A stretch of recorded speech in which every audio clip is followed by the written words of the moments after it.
Du coup, c'est un sujet qui vous sera présenté par Fabien, qui est dev mobile, mais qui a d'abord commencé par du dev web, et puis qui s'est ensuite orienté vers Flutter. Bon, ça, vous l'aurez deviné vu le titre du talk. Donc voilà, je te laisse la main, et puis bon talk à vous. Je m'appelle Fabien Dermy, j'ai 29 ans, je suis développeur Flutter depuis 2 ans. Donc avant, j'avais fait un peu de développement mobile Android, iOS, et pas mal surtout du développement web, à la fois back et front. Et depuis, je travaille à MobiApps et j'ai différents clients, donc La Poste, mon client actuel, et aussi sur Sparkle.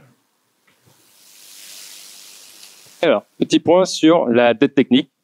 Je suppose que vous avez tous vu déjà de la dette technique sur vos projets. Non.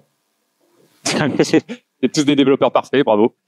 Alors, petite définition de la dette technique. Donc, j'ai repris une définition que je trouvais pas mal, faite par Ward Cunningham en 1992, qui nous dit en gros que quand on va faire du code, on va forcément faire de la dette technique. C'est en fait, dès qu'on va écrire du code, on va créer de la dette technique, mais c'est pas grave. Le but, ça va être de maîtriser cette dette technique et d'en avoir conscience et de prendre du temps par la suite pour réécrire le code qui aura besoin d'être réécrit parce qu'il y aura une forte dette technique sur ce code.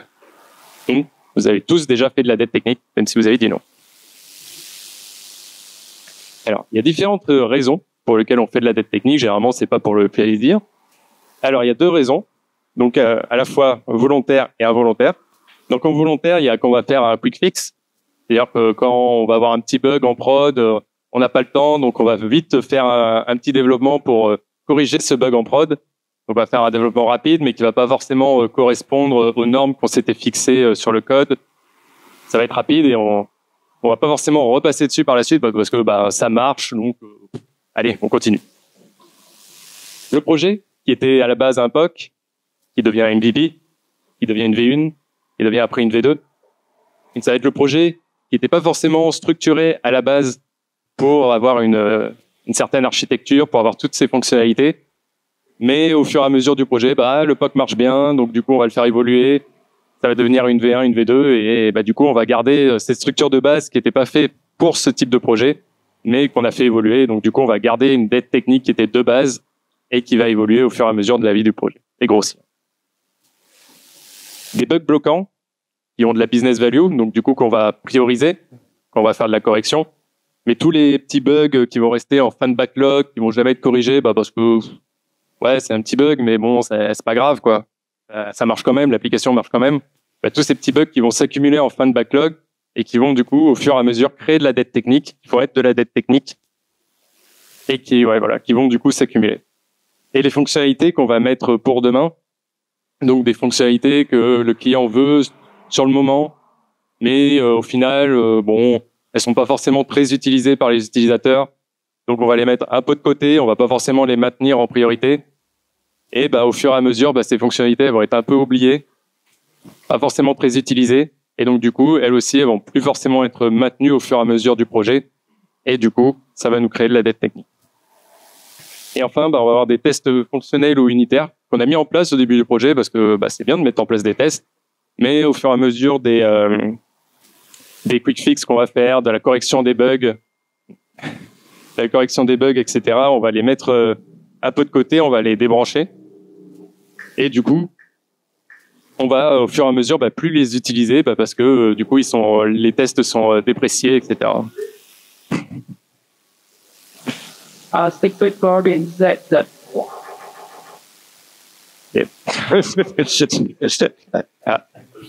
Ça doit être. Je pense que c'est l'escape game de tout à l'heure qui est. Là, on a vraiment les portails qui se mettent en place. Du coup, on a aussi donc les raisons qui vont être involontaires d'un point de vue développeur. Donc, ça va être par exemple au niveau du produit.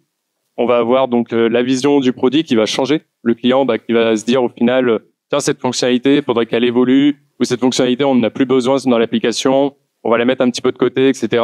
Ou même carrément la vision du produit qui peut complètement changer d'un jour à l'autre. Donc du coup, tout ça, ça va aussi nous créer de la dette technique. que du coup, on va avoir des fonctionnalités qui vont plus être utilisées ou des bouts de code qui vont plus être utilisés, qu'on va laisser un peu de côté, etc. dans notre application.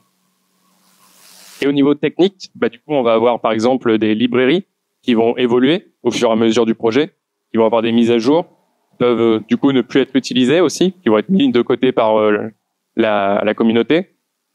On peut avoir aussi des montées de versions aussi, tout simplement, de Flutter, d'Android ou d'iOS. Donc, pour résumer, j'ai pris du coup cette image avec du coup le jeu Tetris. Donc là, en fait, ça va être un début de partie classique sur Tetris. On voit qu'on n'a peut-être pas fait de base déjà les meilleurs choix. On a un petit peu d'air qu'on aurait pu combler, etc. Donc ça va être un peu notre dette technique de base. Bon, on s'en sort pas trop mal, on peut quand même finir la partie, on peut quand même continuer notre application, mais on n'a pas forcément fait les meilleurs choix. Et puis, au fur et à mesure du projet, notre dette technique va continuer de grossir, on fait pas forcément les meilleurs choix, on a quelques petits problèmes, etc. Jusqu'à rendre du coup le jeu impossible. Alors, quels impacts ça peut avoir la dette technique? Est-ce que c'est si grave que ça? Un peu quand même, parce que surtout pour les développeurs, du coup, c'est une grosse perte de motivation et de vélocité des équipes. Quand on arrive sur un code et qu'on sent qu'il y a une grosse dette technique, on a moins envie de s'investir dans le projet. On va avoir envie de moins s'investir, de laisser un peu de côté certaines choses. Du coup, les livraisons vont devenir instables. On va avoir plus de bugs. On va moins contrôler le code qui va être créé par les développeurs. On va moins contrôler les effets de bord. Donc la scalabilité va devenir compliquée, voire impossible. Et du coup, une baisse de qualité ou des retards de livraison au fur et à mesure de la vie du projet. Donc là, je vous ai un peu parlé globalement de la dette technique. Maintenant, je vais vous présenter donc dans quel contexte j'ai pu faire cette réécriture de dette technique. Donc le contexte, on est une équipe de 3 développeurs plus un alternant. On évolue en méthodologie agile. Pas vraiment du Scrum, c'est pas vraiment du Kanban. Plus ou moins entre les deux, on chope un peu ce qui est intéressant. L'application a été créée en 2018 et en fait, elle permet de faire de la gestion de bâtiments. Donc on va pouvoir, je vais vous montrer quelques écrans rapidement. Donc ça va être l'écran principal de notre application. Donc on va avoir différentes tuiles qui vont nous mener vers les différentes parties, les différentes fonctionnalités de l'application. Donc on va à la fois pouvoir faire de la réservation de salles. Donc on a un moteur de recherche. On va pouvoir rentrer donc le jour, le nombre de places qu'on veut, les équipements, etc. Qui va nous donner ensuite un résultat, donc avec différentes salles qui sont disponibles avec les différents critères. On va voir du coup en cliquant donc le descriptif de notre salle, c'est classique. Du coup avec les différents éléments de notre réservation. On a aussi donc des réservations flash, donc ça va nous permettre de réserver donc dans l'heure les salles qui sont disponibles immédiatement. Donc on va les avoir toutes celles qui sont disponibles maintenant. On va pouvoir slider et pouvoir réserver notre salle rapidement. On a aussi toute la partie restauration. Donc du coup, on va avoir donc le restaurant de l'entreprise avec son affluence, ses horaires d'ouverture, où il est situé. Et puis ça, généralement, les salariés savent. On va pouvoir consulter le menu avec les différents allergènes, etc. sur toute la semaine. Et consulter aussi donc notre solde de badge, voir combien il nous reste d'argent pour aller à la cantine.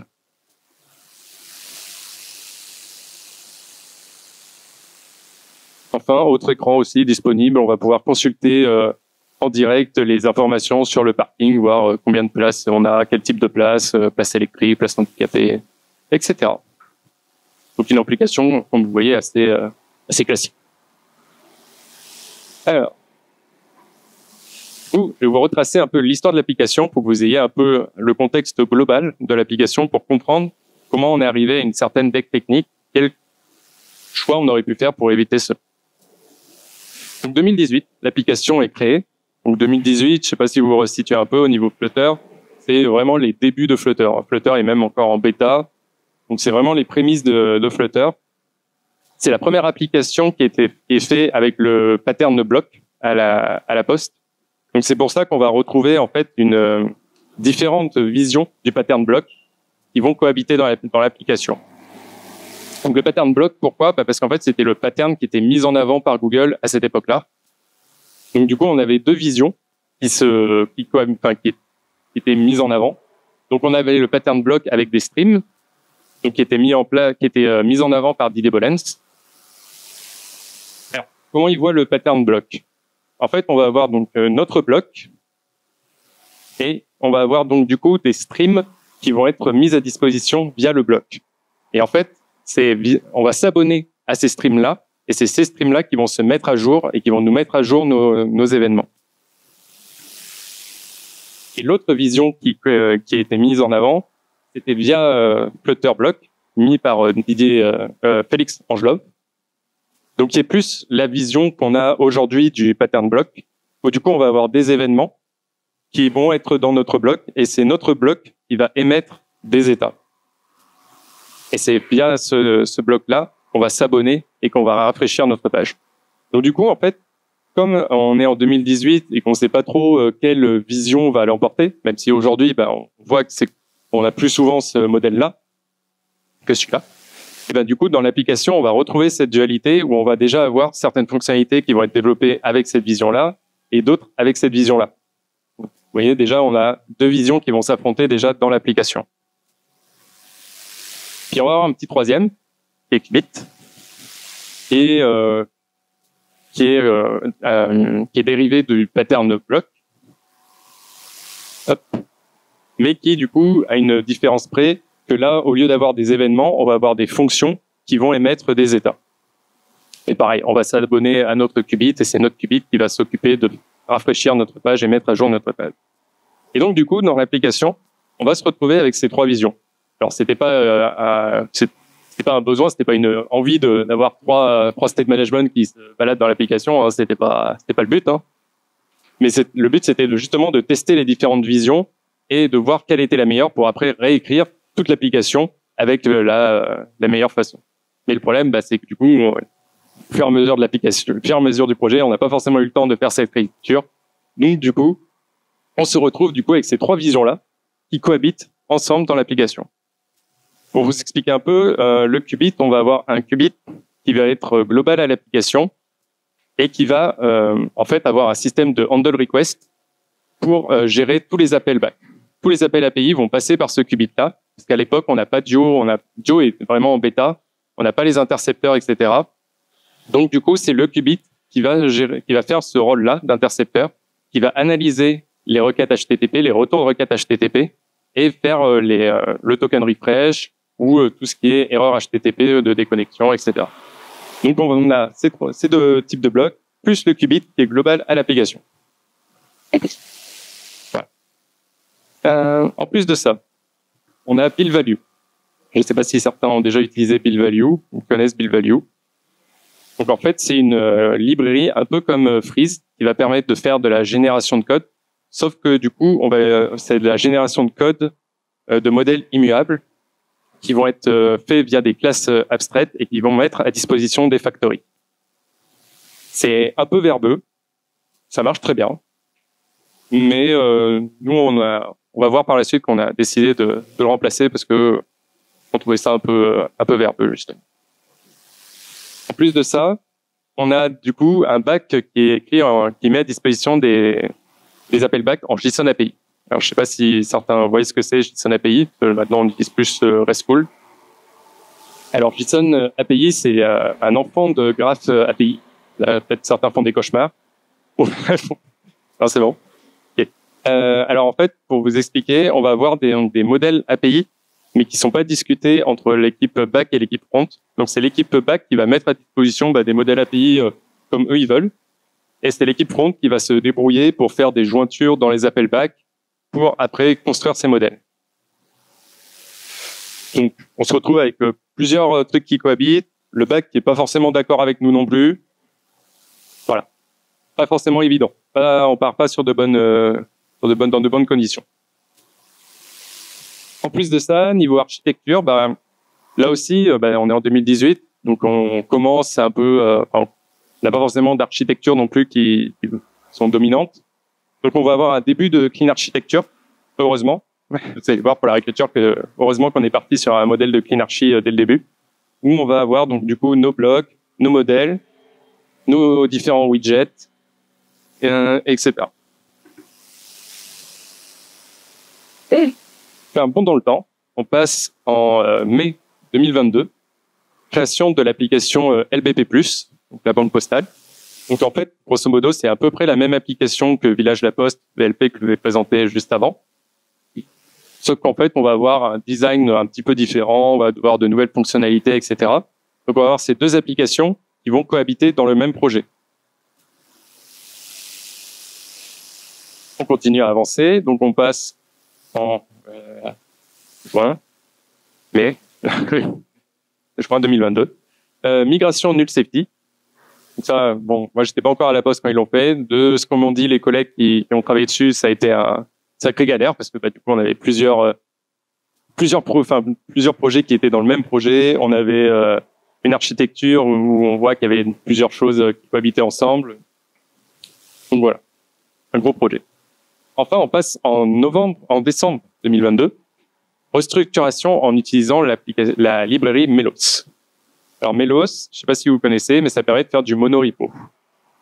Je sais pas si certains ont déjà fait des applications en monorepo. Toujours personne. Oh. Alors, le monorepo, c'est principalement utilisé quand on va avoir de la duplication de code. En fait, on va avoir, au lieu d'avoir donc notre application, nos deux applications qui sont dans le même projet et qui du coup sont gérées via des flavors. On va avoir donc du coup une flavor pour VLP, une flavor pour LBP, plus toutes les flavors qui en découlent, dev, prod, etc. Donc au lieu d'avoir ça, on va avoir un même projet, on va avoir des sous-projets, donc un projet VLP, un projet LBP et un projet shared, où du coup nos deux applications vont pouvoir aller taper sur ce projet-là, sur le projet shared, pour récupérer du coup les fonctionnalités qu'elles ont en commun, les dépendances, etc. Donc ça permet à la fois donc de plus avoir ces problèmes d'avoir 40 000 flavors, parce que là on en a deux, mais vous allez voir qu'au fur et à mesure, voilà. De pouvoir gérer aussi donc des versions différentes. Donc en vrai, je pense que le monorepo a de gros avantages sur des gros projets où on va avoir du coup à gérer de l'intégration continue, etc. Dans le projet actuel où je suis, c'est plus une contrainte qu'autre chose. En fait, on voit que on a comme déjà on n'a pas forcément une architecture qui est définie entre les différents projets, plus plusieurs state management qui vont cohabiter. En fait, on va retrouver ce problème dans le projet shared, où du coup on va avoir de la duplication de fonctionnalités. On va avoir différentes versions d'une fonctionnalité qui vont se balader dans le shared. On va avoir des fonctionnalités qui vont se balader là, mais aussi qui vont être réécrites en partie dans le projet VLP ou dans le projet LPP. Donc en termes de maintenance, au lieu que ça simplifie la vie, ça, pour l'instant, actuellement, c'est plus une contrainte qu'autre chose. Mais après, je suis sûr que le monorepo, c'est très bien. Donc voilà, donc comme je vous disais, donc là c'est un peu l'architecture qu'on a dans notre projet shared. Donc on voit qu'on retrouve des blocs qui sont présents ici. On a de la navigation, on a une couche présentation, on a une couche widget aussi, on a des services. Enfin, on a plein de choses qui se baladent un peu dans notre projet shared et on ne sait pas toujours où chercher. On passe en février 2023. Donc on a pour l'instant donc deux applications qui cohabitent. Là, on va avoir du coup une troisième application. Parce qu'on pourrait se dire, c'est une réécriture de la deuxième application, donc on va rester à deux applications. Mais non, parce que du coup, la réécriture prend du temps, il faut quand même sortir de nouvelles fonctionnalités pour l'ancienne version. Donc au lieu de passer de deux applications dans notre monorepo, on passe à trois applications dans notre monorepo. Aussi, on a une restructuration, un agrandissement de l'équipe, avec une équipe qui va être du coup basée sur Paris, au lieu que jusqu'ici, toutes les équipes étaient basées sur Nantes. Donc du coup, on va avoir une équipe sur Paris qui va partir, elle aussi, sur une nouvelle architecture, comme l'architecture actuelle lui plaisait pas. On va partir sur une nouvelle application, une nouvelle architecture. Donc du coup, aussi un peu un dérivé de la CleanArchi. On va retrouver donc notre design system, nos features, nos modèles, notre navigation qui va être propre à LBP+, enfin la nouvelle version, notre service et un nouveau projet shared qui n'est pas le projet shared qui était dans le monorepo. Ce projet shared-là, en fait, on va retrouver donc des widgets qui vont être partagés entre les différentes applications LBP. Donc, on se retrouve avec trois applications. 3 state management, 2 architectures différentes et 2 projets chers. Voilà, vous voyez que tout va bien. Il n'y a vraiment aucun problème. On arrive du coup en mai 2023. Comme la réécriture LVP c'est cool, on va aussi réécrire PLP. Donc jusqu'ici on était à 3 projets. Maintenant on passe à 4 projets dans notre monorepo. Et là aussi, on est fou, une nouvelle aussi architecture. Nouvelle architecture, on retrouve un petit peu de LPP, un petit peu de l'ancien VLP. Donc on a du design system, on a un dossier navigation, un dossier présentation. Là on retrouve du Qubit, on n'a plus du bloc, on retrouve du Qubit sur ce projet-là. Donc voilà, on a une nouvelle application, une nouvelle architecture. On continue. On passe du coup en octobre 2023. Maintenant, c'est plus une réécriture, c'est une nouvelle application, donc Maison de l'innovation, UMI. Donc on passe à 5 applications dans notre monorepo. Et vous allez dire peut-être une nouvelle archi. Eh ben oui. Alors on aime bien. Hein. Du coup, nouvelle archi qui s'inspire aussi de la Clean Archi, qui était sur la nouvelle version de VLP. On retrouve certaines choses comme les features, on retrouve notre présentation, notre navigation, notre modèle, notre design system. On n'a quand même pas tout réécrit, on a quand même repris en partie ce qui était fait sur VLP. Donc, pour résumer, si vous avez bien su, on se retrouve du coup avec 5 applications qui cohabitent dans notre monorepo. Plusieurs architectures, plusieurs clean archi qui se baladent, plusieurs state management, des appels back qui sont très compliqués à lire, et aussi, petit plus, des librairies qui se baladent sur des guides perso. Alors pourquoi ça? Alors parce que quand on met trop de contraintes sur un projet de développement aux développeurs, quand on a trop de problématiques de réseau, les développeurs ils sont pas contents, et donc du coup ils mettent leur librairie sur des guides perso pour que ce soit plus facile d'accès. On est d'accord qu'en termes de sécurité, c'est nul. Hein. Voilà. Donc maintenant, il pourrait bien se passer. Bring it. I just want to bring it.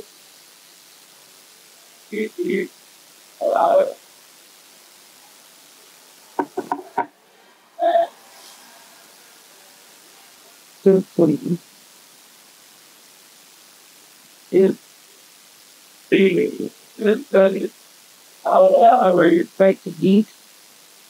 My father said, I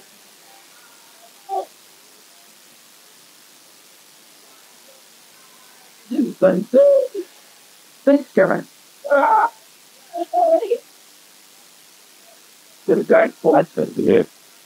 Because that he did. Okay, like you did. Bye. You know.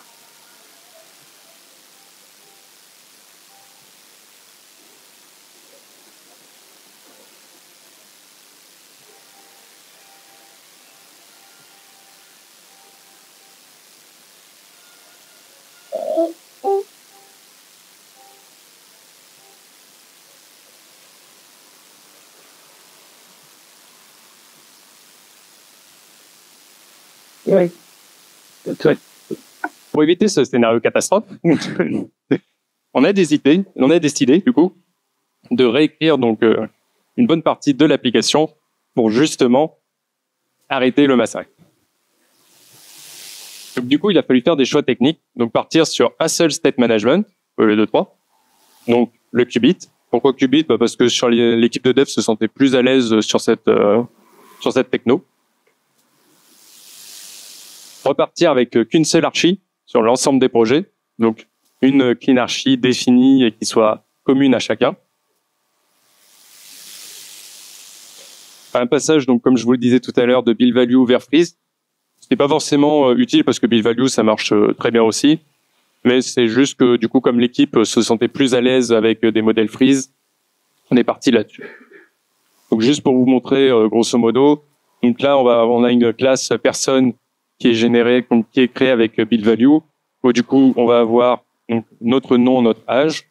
On va devoir définir donc notre serializer qui va nous mettre après à disposition une factory, et c'est cette factory là qu'on va utiliser pour créer nos modèles. Et donc du coup avec freeze, c'est quand même plus rapide et plus digeste.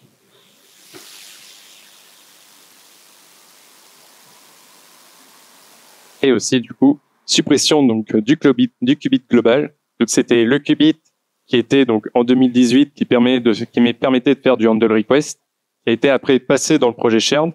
Et comme on est monté à 5 applications, toutes les applications, donc les 5, utilisaient ce qubit pour faire leur appel réseau. Et aussi, du coup, on a eu aussi d'autres petits qubits qui se sont greffés dans ce grand qubit, au lieu d'être dans des qubits, dans un qubit chacun. Donc on se retrouvait avec un super fichier d'au moins 600 lignes qui gérait toute la logique de notre application. Donc du coup, il a été remplacé donc notamment avec Joe, donc avec des intercepteurs, avec un service qui permet donc de lire toutes nos requêtes HTTP pour voir du coup si on a besoin ou pas de faire le token refresh, s'il y a des erreurs d'appel réseau, etc. Donc finalement, utiliser Dio pour ce que c'est. Let's go. Alors, comment on s'y est pris? Donc déjà, on est parti donc sur la CleanArchy. Donc CleanArchy, je sais pas si tout le monde voit un peu, je pense. Et c'est un concept qui a été mis en place popularisé par Oncle Bob. Donc, quels sont les bienfaits de la CleanArchy? Principalement, c'est qu'on va avoir donc nos différentes couches qui vont être découpées. Donc à la fois une couche présentation, on va retrouver donc nos widgets et nos blocs ou nos qubits. Une couche domaine avec donc nos use cases et notre repository. Un système d'interface avec donc du coup notre couche data. Le principal intérêt, surtout dans un contexte de refacto ou de réécriture, c'est que comme toutes nos couches sont indépendantes, on va pouvoir venir réécrire nos couches au fur et à mesure sans avoir à toucher aux autres couches. De plus, c'est assez clair, généralement, pour les équipes de dev. Quand on va aller venir chercher, quand on a un souci ou un bug, on va pouvoir facilement savoir, si on a un problème dans le data, on sait à peu près où ça va se trouver. Pareil dans le domaine, pareil dans la couche présentation. On va avoir des nouvelles API qui vont être mises en place. Donc, cette fois, des API RESTful. Et surtout, on va avoir une communication entre l'équipe front et l'équipe dev pour mettre en place des modèles de données qui vont être retournés par les API en accord avec l'équipe front. Pas mal aussi d'avoir donc les différentes équipes qui discutent entre elles, c'est pas mal. Du coup, ça va permettre, au lieu d'avoir des appels back qui vont être complexes, ou du coup, ça va être le front qui va devoir faire eux-mêmes leur jointure dans les requêtes back pour créer leur modèle, d'avoir directement des modèles qui sont adaptés. Il y a aussi, du coup, toute une grande phase de rétro-engineering, parce que, du coup, les équipes de dev se sont succédées. Nous, quand on est arrivé, moi, quand je suis arrivé sur l'application, j'avais pas forcément une idée de toutes les règles qui existaient dans l'application. Donc, du coup, il a fallu se plonger dans le code, relire toutes les différentes parties. Comme on avait aussi une partie qui était écrite, du coup, dans les projets, donc PLP, LBP, mais aussi une partie qui avait été dupliquée dans le shared, fallait retrouver donc les informations, retrouver quelles étaient les conditions par exemple, sur les boutons. L'ensemble des règles métiers, on n'avait aucune documentation qui existait. On n'avait pas forcément d'US très détaillé. Donc, il a fallu se replonger sur l'ensemble des écrans, redécouvrir les règles métiers, en rediscuter avec aussi les équipes métiers qui, elles aussi, n'avaient pas forcément une vision sur toutes les règles qui existaient sur les écrans. Donc, un gros travail de rétro-engineering. Une fois le travail de rétro-engineering fait, du coup, on a mis en place des schémas de l'application qu'on a fait valider avec les différentes équipes métiers pour remettre toujours la même chose, remettre toutes les règles à plat, voir si elles étaient toujours d'actualité, s'il y avait vraiment besoin d'avoir des conditions, des if avec 5 ou 6 conditions à la fois. Donc, de manière générale, ça a permis donc de faire de la réécriture de méthodes, réécrire l'ensemble des méthodes, parce que des fois, on avait comme on a plusieurs architectures, on avait aussi plus la duplication entre les projets communs plus les projets qui n'étaient pas communs. Donc on se retrouvait des fois avec des méthodes qui étaient en 2 ou 3 fois dans le code. Donc remettre ça au clair, réorganiser donc toutes les différentes propriétés. On avait des propriétés qui se baladaient aussi en double. On avait des fichiers qui avaient des fois le même nom, mais où ils étaient situés, du coup ça a passé. Et du coup on pouvait se retrouver du coup avec le même fichier qui était dans le dossier shared LPP, mais aussi dans le dossier shared tout court. Donc, quand tu cherches un fichier, ça rendait du coup la maintenance compliquée. Et du coup, réorganisation des données et aussi donc simplification des conditions. On se retrouvait avec des if, avec des conditions à rallonge, alors qu'il n'y avait pas forcément besoin. Alors, les erreurs qui ont été commises, parce qu'il y a quand même eu des petits soucis, des petits couettes, dans ce projet de réécriture. Tout d'abord, ça a été de négliger les tests. Il y avait des tests qui avaient été mis en place sur l'application VLP, mais la réécriture étant assez longue et compliquée, j'ai un peu débranché les tests au début pour rendre la réécriture plus simple et parce que c'était plus une contrainte qu'autre chose. Les regretter. Jamais débranché les tests. Vaut mieux essayer de les mettre à jour au fur et à mesure du projet. Parce que du coup, par la suite, du coup, il y avait certaines règles métiers qui étaient régies par ces tests-là qui ont été oubliées. Et on aura aussi commise une connaissance de l'application. Quand je me suis lancé dans le projet de réécriture, j'avais pas forcément une connaissance de toutes les actions que faisait l'application, toutes les règles métiers qu'il y avait dans l'application. Donc du coup, ça a fait, au lieu de faire de la réécriture, ça a plus fait de la régression qu'autre chose sur certaines fonctionnalités. Les bonnes pratiques que j'en ai retenues, c'est très important d'arriver à fédérer et à transmettre entre les équipes, de tous partir sur la même vision quand on est sur un projet de développement, être tous d'accord sur la vision du produit, comment on va techniquement mettre en place, pourquoi on va mettre en place cette architecture, est-ce que c'est la meilleure à mettre en place, est-ce que tout le monde dans l'équipe est d'accord, qu'on ait des équipes qui soient au même endroit ou même des équipes distantes, que tout le monde soit d'accord.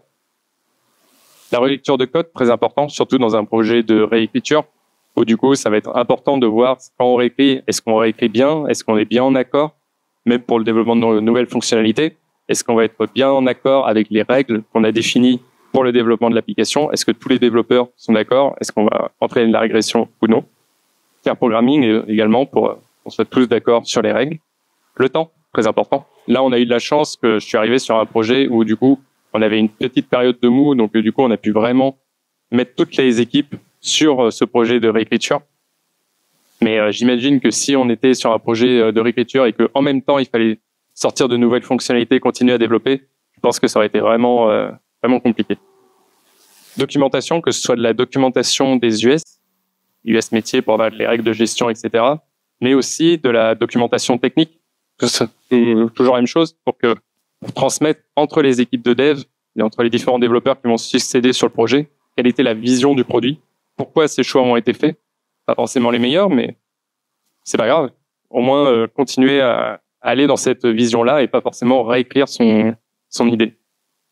Et évidemment, réduire la dette technique en permanence.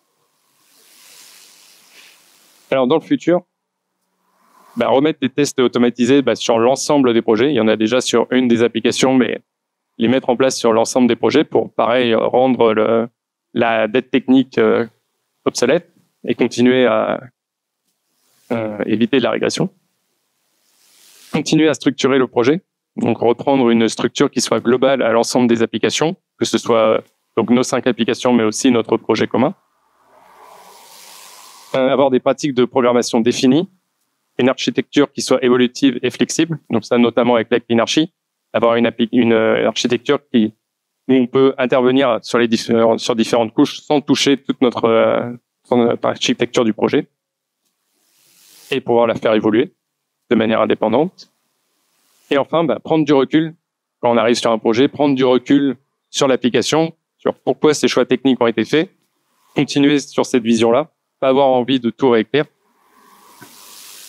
Et justement, en faisant donc ma présentation, j'ai découvert un syndrome qu'on appelle le syndrome NIH.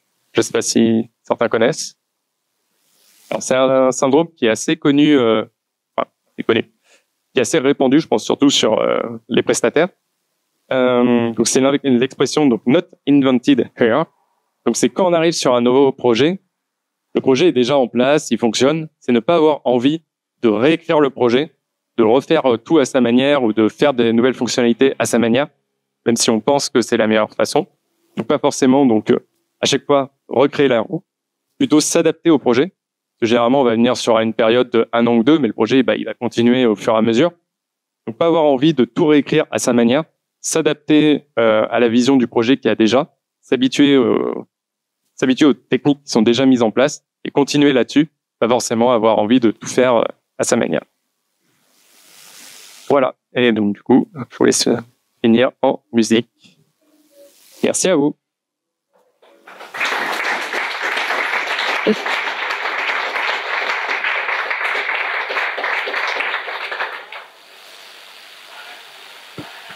On peut prendre des questions si vous voulez. Il y a des questions. Bonjour, merci pour la presse. Quand tu parles de Refacto, tu n'as pas parlé des outils qu'il y avait déjà en place, c'est ceux que vous auriez pu mettre. Je pense au Sonar, aux autres. Alors en fait, pour ce qui est, après c'était par rapport du coup aussi au contexte. Bon, en fait, on n'a pas forcément la main sur ce genre d'outils, et donc du coup, on pouvait pas déployer par exemple un Sonar Cube, on y avait pensé, mais on n'avait pas spécialement les autorisations pour déployer ce genre d'outils. En fait, il y a aussi un problème où du coup les Git n'étaient pas forcément sur des Git La Poste, etc. Ok, ça marche. Merci pour la presse. Je me demandais qu'est-ce qui a motivé la réécriture. Est-ce que à force de rajouter des trucs par-dessus les trucs par-dessus les trucs, est-ce qu'il y a un moment il y avait un breaking point où vous vous êtes dit non mais c'est bon, vas-y, on en a marre, on réécrit quoi. Alors c'est surtout, je pense, un ras-de-bol des développeurs. Où du coup, quand on est arrivé sur le code, ça devenait de plus en plus compliqué. Écrire une nouvelle fonctionnalité ou même débugger certaines parties du code, ça devenait vraiment ça devenait une tâche douloureuse pour l'ensemble de l'équipe. Donc du coup, comme on avait un petit peu de temps, on voyait qu'il y avait un peu un vent entre mou au niveau des nouvelles fonctionnalités. On s'est dit, allez, on va en profiter. Ok, merci.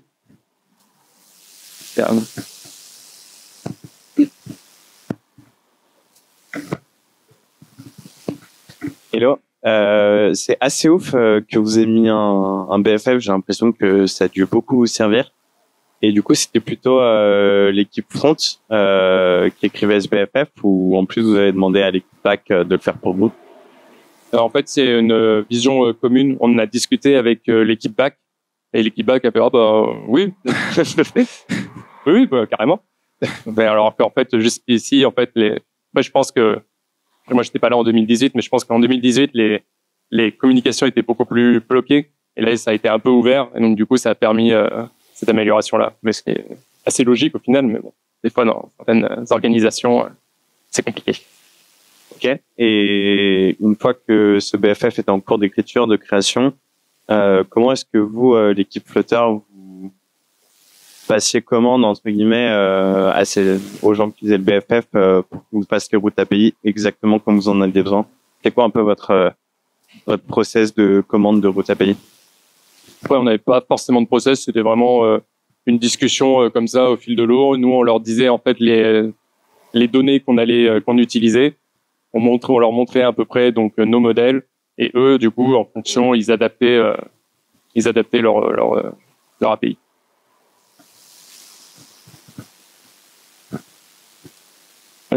Qu'est-ce qu'ils en ont pensé, La Poste? Comment ils ont accepté de vous laisser tout changer comme ça, sans avoir de nouvelles fonctionnalités pendant un moment? Je sais pas combien de temps ça a duré, mais... Alors, comment dire, sans dire de dinguerie. Ouais, pas assez. Globalement, on est assez libre. Donc du coup, on leur disait qu'il y avait un gros refacto à faire. Eux, ils n'avaient pas forcément de besoin de nouvelles fonctionnalités, donc ils nous ont dit ok, allez-y. Ça a l'air simple. Tu as parlé de documentation. Est-ce que tu as des conseils d'outils, d'organisation pour faire une doc qui est lisible et ne pas tout mettre dans le README à l'arrache? les équipes d'après puissent comprendre le métier et aussi l'architecture qu'il y a derrière, quoi. Après, ça c'est aussi un problème un peu de la méthodologie agile, où du coup on va se dire que tout est dans la user story et tout est dans notre ticket, mais au final le ticket il va passer, donc du coup on va plus forcément avoir donc du coup notre documentation. Pour ce qui est des outils, nous on a plutôt utilisé surtout Confluence parce que c'était mis à disposition par la Poste. Après, j'imagine qu'il y a des outils qui sont sûrement plus adaptés, mais comme ça nous on était comme ça.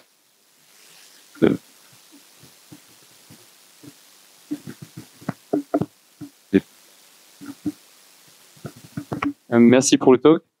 Moi, j'ai une petite question sur les tests. Alors, c'est un peu orienté parce que je bosse pour une plateforme d'automatisation de tests mobile. Les tests que tu as débranchés au début du projet, c'était des tests unitaires ou des tests fonctionnels? Et pareil, à la fin, dans tes bonnes pratiques que tu suggères, c'est la mise en place, pareil, de tests fonctionnels? C'était principalement des tests fonctionnels, ouais, il y avait aussi un peu de tests unitaires, mais c'était principalement des tests fonctionnels, ouais. Et alors, vous utilisez quoi sur Flutter? On utilise, c'est Matomo, il me semble. J'ai fait de bêtises. Ouais, c'est ça. Merci.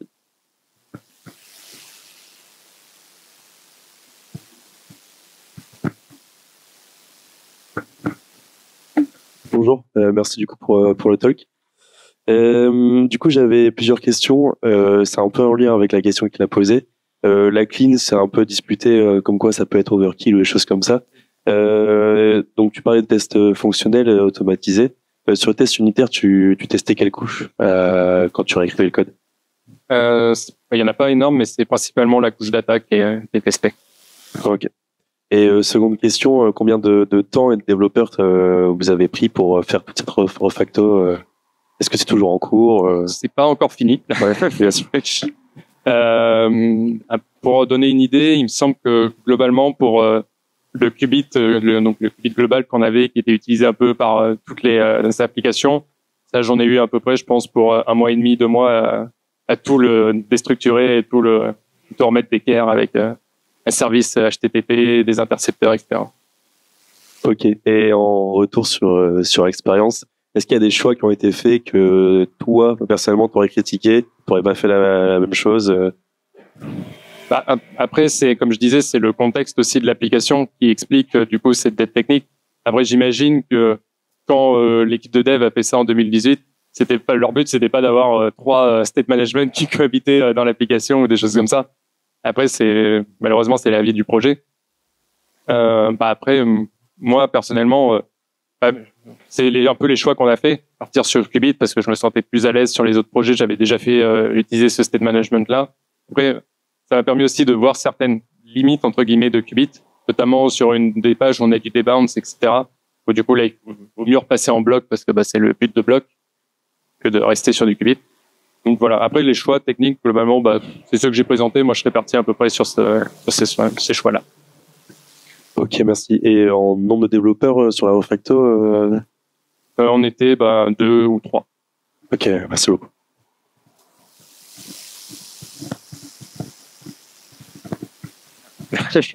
Question de dernière minute. Si jamais dans 6 mois, il y a une nouvelle lib qui sort avec quelques avantages en plus que Qubit ou Freeze par exemple, qu'est-ce qui vous empêchera de ne pas revenir sur plusieurs utilisations différentes dans différents endroits de l'app, de revenir sur vos travers? Oui. Justement, peut-être l'expérience de voir après quand on a plusieurs du coup librairies qui cohabitent, qui font la même chose. L'expérience qu'on en a eue et de voir ce que ça peut donner à la fin. Maintenant, je pense qu'on se dirait, est-ce si on veut vraiment utiliser cette nouvelle librairie, on va la tester d'abord, peut-être sur une petite fonctionnalité, voir est-ce qu'il y a vraiment besoin, et après, du coup, faire un projet de réécriture en utilisant complètement cette fonctionnalité. Après, ça sera à voir avec l'ensemble de l'équipe de dev et justement laisser une trace de ça, de ce choix technique, d'une documentation qui explique pourquoi on a fait ce choix-là et est-ce qu'il y a vraiment besoin. Ok. Il y a une personne maintenant dans l'équipe qui est chargée de prendre ce genre de décision ou c'est toute l'équipe? Et voilà, on a un tech lead, mais au final, c'est une discussion avec l'ensemble de l'équipe de dev qui va faire ce choix. Ouais.